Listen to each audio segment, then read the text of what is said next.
Hi, my name's Manjot Kerr and I'm the New South Wales representative for Climate Leaders. Today we're going to be interviewing Zali Steggall and I'm here with two of our student volunteers from Warringah. Alright, hi, I'm Vivian. And my name's Alexia. And so we're about to go in to interview Zali and we're so excited. We're a bit nervous, but we're hoping for the best because she is one of the big opportunities for our electorate to take real action on climate change that we've wanted for so long. So we'll get started. So why are you running for Warringah, the 2019 federal election? What are your main aims upon entering Parliament? Well, one of the major factors that made me decide to run was I wanted there to be a new era and a new voice in Parliament for Warringah. The main thing is we don't feel our current representative is really representing the views of the area to the Parliament, and especially on some young issues when it came to, for example, the same-sex plebiscite last year, and importantly on climate change. And I felt that there's a lot of talk of more women in Parliament, and at the end of the day, if as a professional educated woman I'm not prepared to stand up, then who is? So I felt it was very much my duty. Alongside being a barrister and Olympic skier, we've heard that you're also on the board of Queenwood, a school in the local area. How has this inspired you to take action for the next generation? For me, well, firstly, I went on the board for Queenwood actually out of, I really wanted to inspire young women like yourselves to go out and be leaders. Once you leave school, it's really important to have no restrictions on what your hopes and goals for the future are going to be, and really be ambitious and be bold in what you're aiming for. But also, I think overwhelmingly in the community is that concern for climate change, and I think it is with your generation that we can make a difference. Well, it's your generation that we have in mind when we're really worried about what difference are we making. What do you believe are the systemic blockages of climate action in Australia?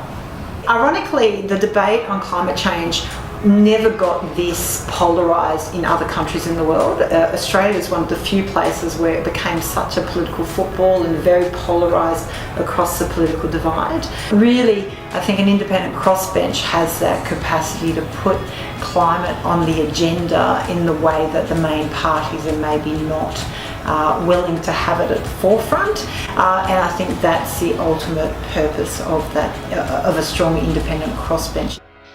As a part of our youth-approved criteria, every climate leader must listen to climate experts and accept scientific consensus. Can young people rely on you to develop a climate policy based on scientific evidence? Yeah, well, I hope so, yes. No, I definitely agree, and I only wish there were more organisations applying the rigour of your standard that you're applying to everybody. We need to put climate change strategy and long-term policy in the hands of the experts. The IPCC report clearly states, in terms of global warming, we want to limit to 1.5 degrees, but that's going to require really determinative action. We can't just sort of give it thought bubbles or headline statements. Young people are calling on politicians to make Australia carbon neutral by 2045 at the latest, but ideally by 2035. Every climate leader must have a policy toolkit to begin this shift. Could you please outline to us your current policy and action plans to help Australia move towards net zero emissions? Well, to achieve the targets, you need to have the policies that really grapple with it. It can't just be numbers that are achieved but not really achieved. It's got to be real. It needs to be, first, you need to put it in the hands of the experts. Something that really is empowered to set that long-term strategy, and it can't be reversed with every subsequent election, so we're not on 3-year cycles. There has to be the focus on renewable energy, and we now know, facts are in, it's cheaper to go with renewable energies. There's great progress being made when it comes to the issue of storage, which ultimately is really the key factor.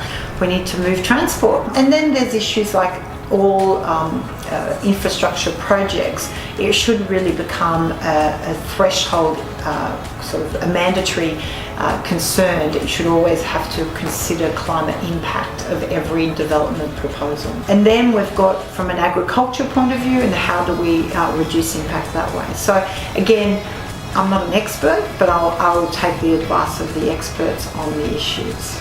So as a climate leader, you must not accept campaign donations from coal, gas or oil companies, do you agree? I agree with that, and look, at the moment there's a real question of disclosure in terms of the level of support that the main parties are getting from those entities. It's very reminiscent to the old tobacco fights, really, in the big cigarette companies. Absolutely. The proposed Adani Carmichael mine in Queensland will be one of the largest in Australia. It is proven that it will not only violate health and safety laws, but also have a devastating impact on the climate. What is your policy on support for this project? No, I don't support it in any way. I think there needs to just be an orderly retirement of coal. It's not a question of opening any new coal mines. What's so amazing about, in relation to that project, is in fact the amount of jobs that are at risk when it comes to the tourism industry and the whole basin and the natural environment. So I haven't really seen anything that would support that going ahead, and I'm quite at a loss as to why the major parties are going ahead with their support of it. And what's really important to know is our financial institutions refuse to lend or invest in it because they don't see it as a sound investment. So the real question is, why should why would governments support it? So we at Climate Leaders are firm believers of equality, diversity and inclusivity. And one of the issues that has been raised recently is the discrimination of the LGBT community and gay conversion therapy. So what are your stances on these issues? No, I think gay conversion therapy is horrendous and just so outdated, it's crazy. But it's frightening to think that that is something that is still even talked about or in the conversation.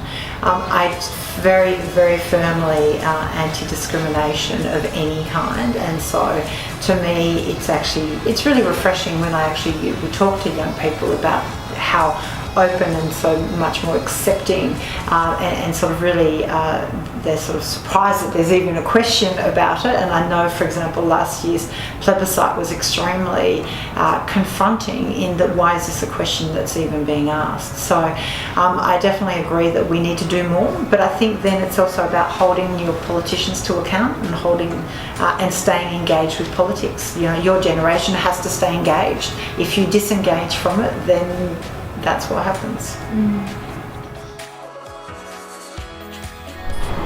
So today we interviewed Zali Steggall, the independent candidate for Warringah. It was very nerve-wracking, but overall a great experience.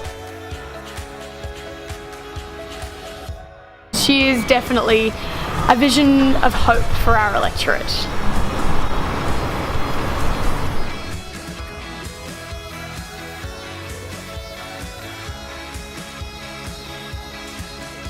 Authorised by C. McFell, Climate Leaders Canberra.